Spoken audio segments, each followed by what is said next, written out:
ہندوستان بر صغیر ایک وسیع ملک تھا، اتنا بڑا کہ اسے بر اعظم کہا جاتا رہا۔ اس کا ساحل 5000 میل تھا، خشکی کی سرحد کوئی 6000 میل ہوگی۔ شمال میں ہمالیہ 1500 میل تک پھیلا ہوا تھا۔ بن ہیاچل نے ہندوستان کو 2 حصوں میں تقسیم کر رکھا تھا۔ ہندوستان اپنی زرخیزی کی وجہ سے غیر قوموں کو اپنی طرف مائل کرتا رہا۔ صدیوں تک جنوبی قوموں کا تمدن شمالی ہندوستان کو متاثر کرتا رہا۔ حملہ آور قوموں کی نسلیں آج بھی وندھیاچل کے اس پار شمالی ہندوستان کی نسبت بہت کم دکھائی دیتی ہیں۔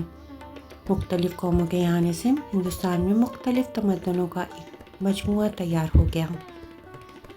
ہر تمدن ہندوستان کو متاثر کرنے کے بعد خود کسی دوسرے تمدن سے متاثر ہوتا رہا۔ 9 ہجری عہد میں ہندوستان میں 2 قومیں بستی تھیں، جس کی یادگار آج تک نیل گری کی پہاڑیوں میں باقی ہے۔ اس کے بعد کول اور بھیل اقوام نے ہندوستان کو اپنا گھر بنایا۔ صدیوں بعد دراوڑوں نے ان قوموں کو جنوب کی طرف دھکیل دیا۔ کول دراوڑ کے قد چھوٹے، رنگ کالے، پیلے اور ناک چپٹی تھی۔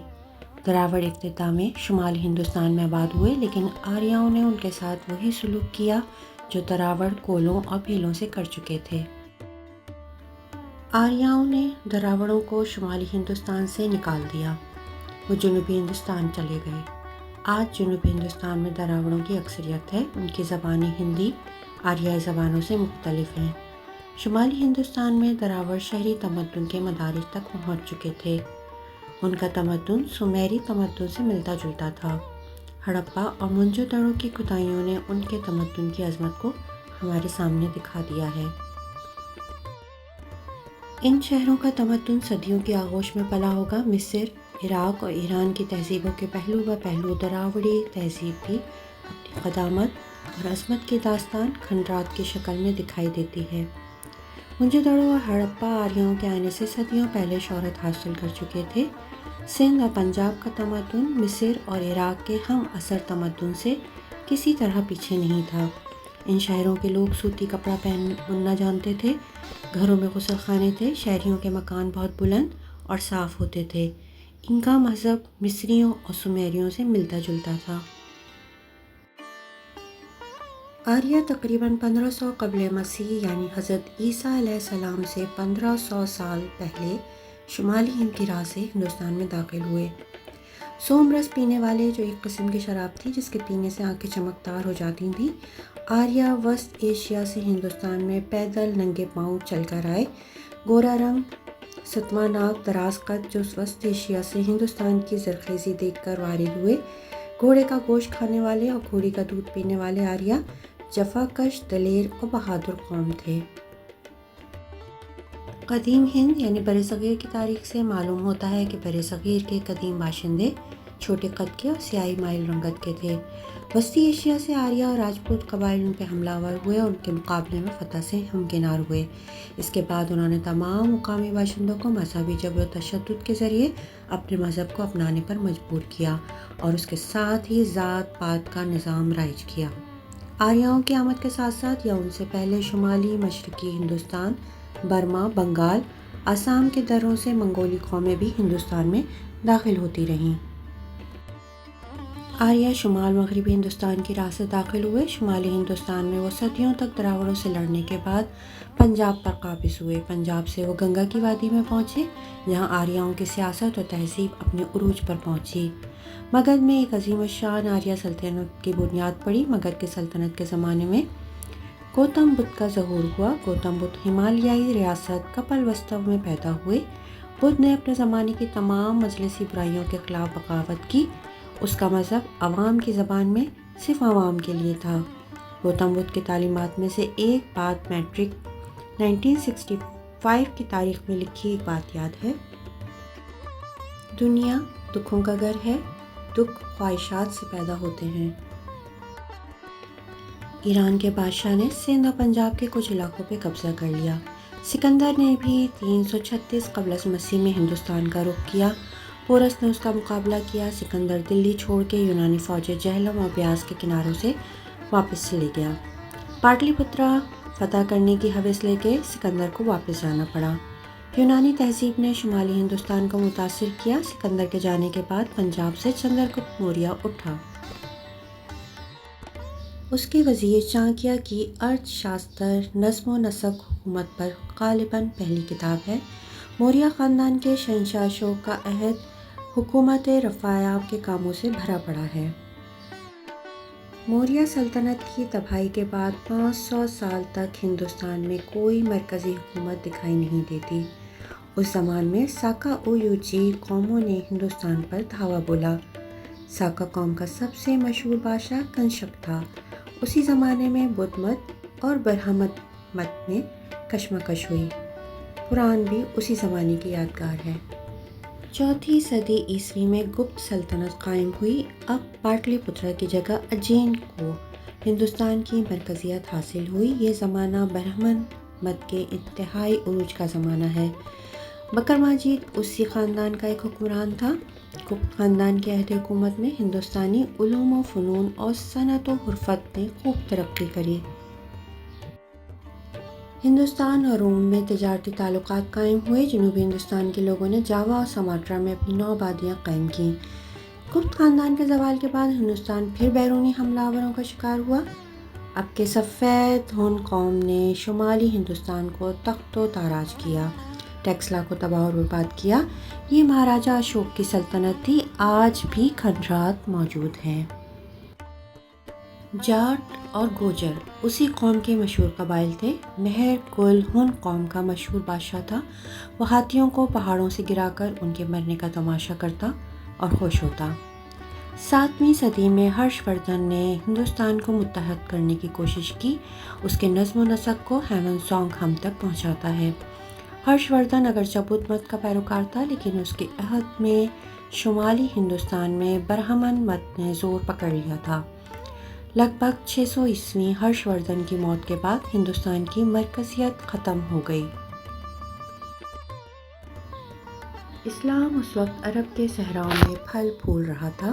712 عیسوی میں محمد بن قاسم تیبل کے راستے غالباً کراچی کی طرف سے سندھ میں داخل ہوا۔ راجہ طاہر کو شکست دی اور ملتان تک پہنچا، لیکن کوئی اسلامی ریاست نہیں بنائی، لیکن سندھ کے لوگوں پر کافی اثر چھوڑا۔ سندھ کے لوگوں نے محمد بن قاسم کی مورتیاں بنا لیں۔ برصغیر پاک و ہند کے مسلمانوں کی اکثریت ان افراد پر مشتمل ہے جنہوں نے ہندو مذہب چھوڑ کر اسلام کو اختیار کیا۔ اس کے بعد افغان اور غزنی سے محمود غزنوی نے ہندوستان پر 17 حملے کیے۔ اس کے بعد محمد غوری نے لاہور کے راجہ جے پال کو شکست دے کر نئی سلطنت کی بنیاد ڈالی اور اپنے غلام قطب الدین ایبک کو اس کا سربراہ بنایا۔ یہ پہلی اسلامی ریاست تھی جو خاندان غلامہ کے نام سے مشہور ہوئی۔ التمش، رضیہ سلطانہ اور غیاث الدین بلبل مشہور بادشاہ ہوئے۔ التمش اور رضیہ سلطانہ کو خلجیوں نے فتح کیا۔ علاء الدین خلجی مشہور بادشاہ تھا۔ خلجیوں کو خاندان تغلق نے فتح کیا۔ جونہ خان محمد بن تغلق اور فیروز شاہ تغلق مشہور بادشاہ تھے۔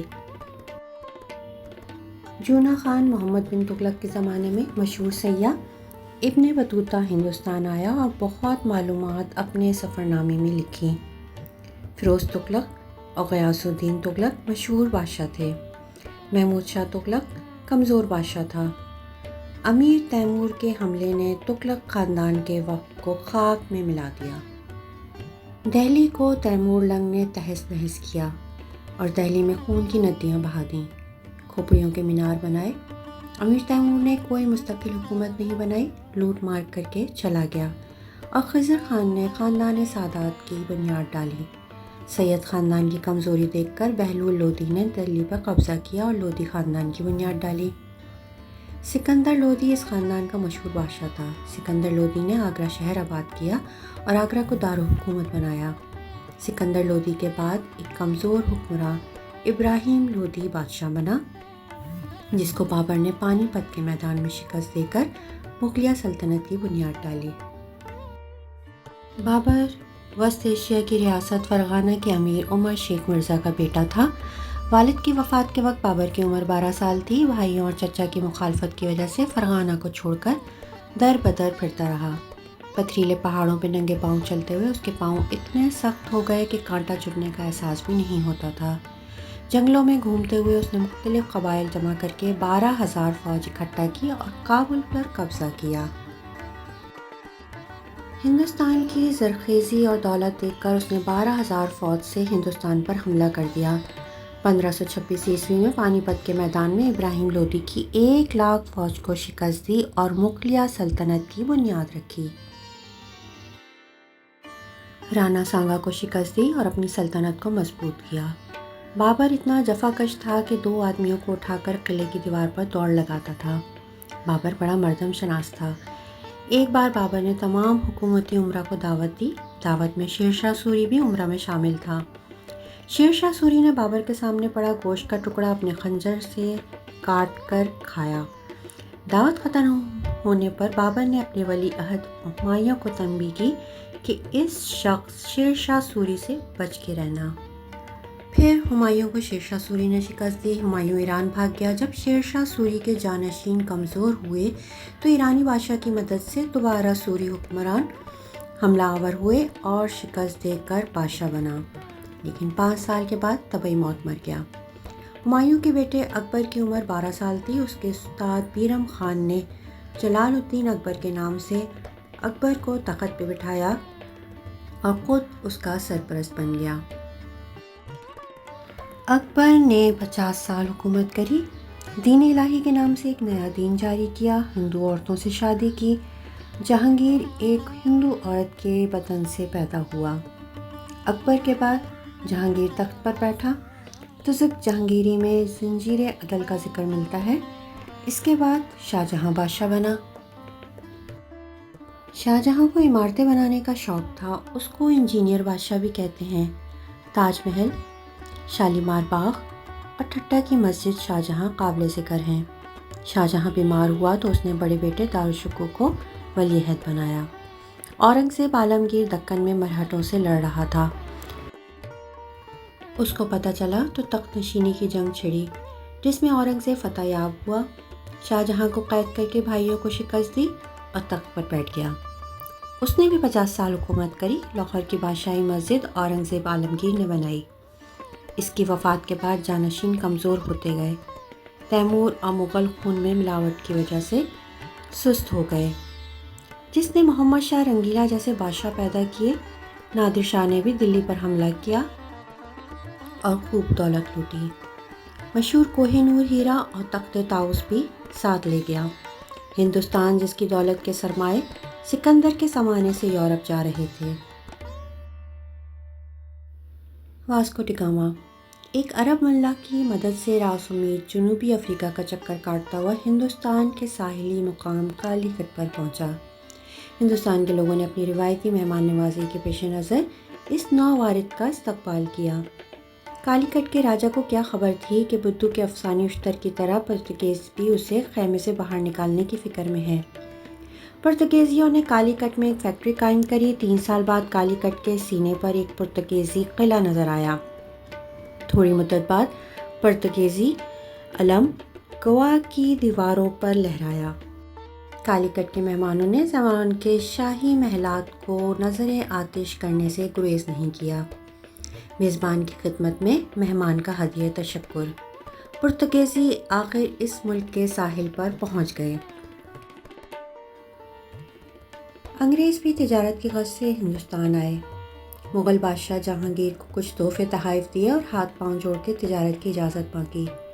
اجازت ملنے کے کچھ عرصے بعد ایسٹ انڈیا کمپنی کلکتہ میں قائم کی اور بڑھتے بڑھتے اسی ایسٹ انڈیا کمپنی نے مغلیہ سلطنت کو کھوکھلا کرنا شروع کر دیا۔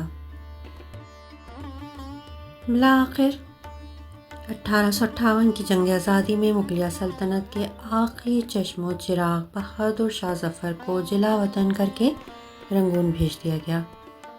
وہ وہیں فوت ہو گئے اور انگریز پورے ہندوستان کے مالک بن گئے۔ الحمدللہ ہمیں 14 اگست 1947 کو آزادی ملی۔